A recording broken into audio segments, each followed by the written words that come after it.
Now the point I am saying is that there is an x here in input.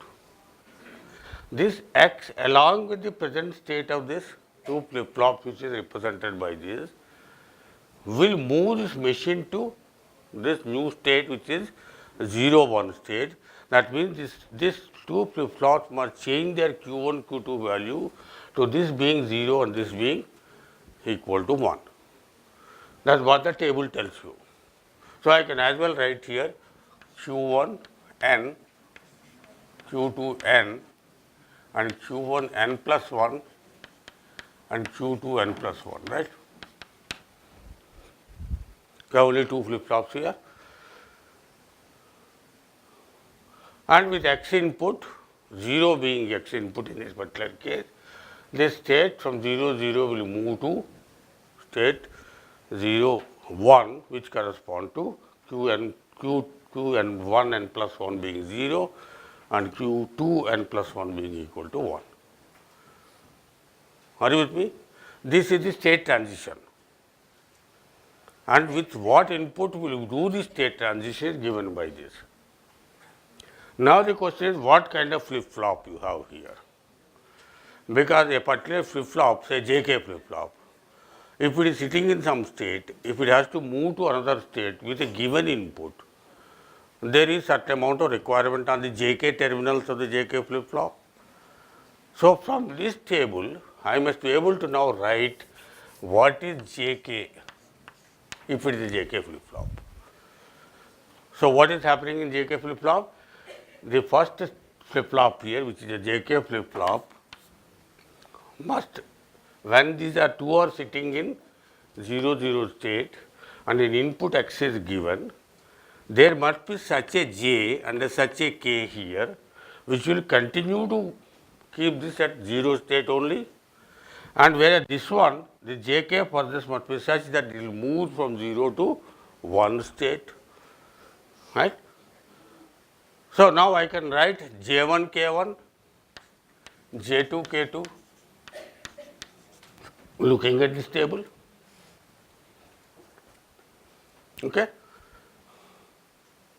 So now how many variables in this particular case you need to write a Boolean expression? 4 variables you will have to generate. Yeah. No, x is the input to the system. Okay. In the system, these inputs along with this present state together will be the drive signal to the flip flops. This is internally generated, it is nothing to do with the external world. X is, that is, this is your machine and you are giving x here from out. And this x and present state of this machine, which is say some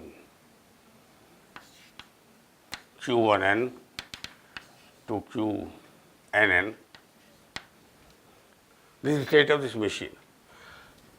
Now this, to move from one state to next state, each one of the flip flop, depending upon what type of flip flop it is, requires some input to be generated. JK input in this case. These JKs must be designed inside the black box. Okay? I must have a combinatorial circuit which will take this x, which will take this present state of the machine and see what JKs must be internally generated to make this, each of the flip flop to move to the next state. This is what I mentioned in the previous class as equal to any digital circuit will have two parts. One part is the transition, the sequential part, other part is the combinatorial part. This sequential part is really this movement from Q state to another Q state. Whereas this part is what is internal to be connected so that I give the drive signals. Remember I called it excitation table in the last class. This is nothing but the excitation table. And the excitation table will have to be generated within the machine. It is not going to be given from outside. Outside only gives, if I give input to it, I want the machine to change its state and to internally connect it. Of course, Whether you choose JK flip-flop or T flip-flop or D flip-flop or what flip-flop is at your disposal. The machine is not telling you. Machine is only asking you, I give you this input, I want this machine to move according to this. What flip-flops are really deciding the state is none of the business of the outside world. It is the designer's freedom. I given an example that I am taking JK flip-flops. But you could have done this by using another flip-flop, SR flip-flop or D flip-flop or T flip-flop or so on. Are you with me? If it is a D flip-flop, then you will have to worry about what the Ds are. With a T flip-flop, you will have to decide what Ts are. And similarly, if it is SR flip-flop, you have to decide what is that SRs are based on the input and X and the present state. Are you with me? So the problem is quite simple. I mean, there is nothing very great about it, right? Because once this diagram is given, I can immediately write down the truth table. Once the truth table is there and you decide what kind of flip-flops are you going to use, it is not even necessary that every one state has to be decided by the same type of flip-flops. For some states, I may decide using only some JK flip-flops, some I may decide SR flip-flops, a combination of that inside this black box. But it is more convenient to use the same type of a flip-flop in the system, so people go on there with respect to a same type of a flip-flop, but not necessary. Okay. Then according to what flip-flops you have chosen, you write down the requisite excitation to those flip-flops. So problem is extremely simple. So what you need to do is now find what is the truth table for J1 as an output variable in terms of these three. And this is a combinatorial circuit.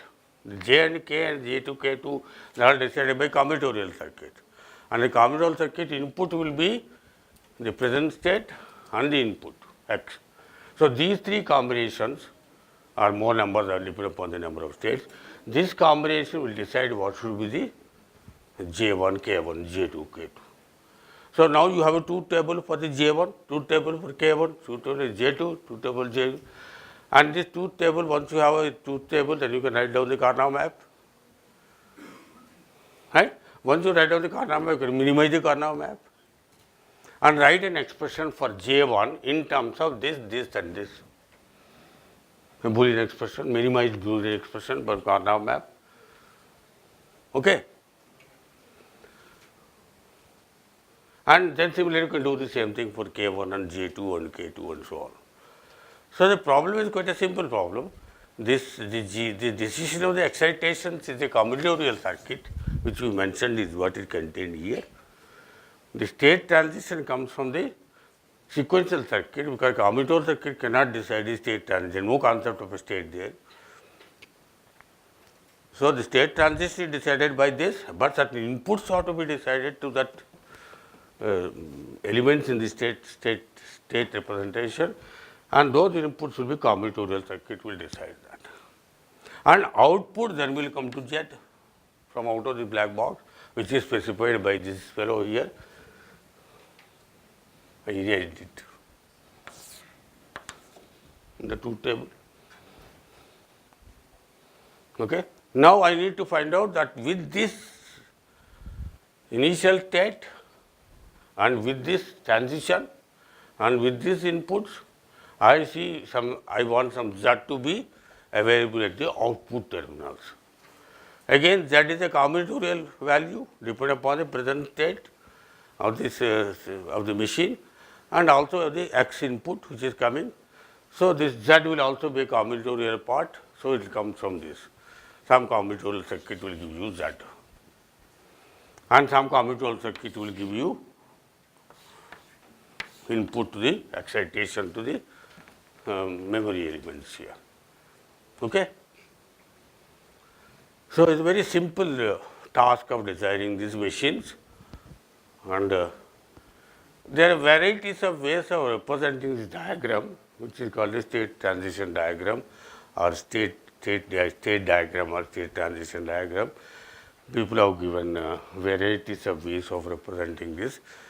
machines, digital machines.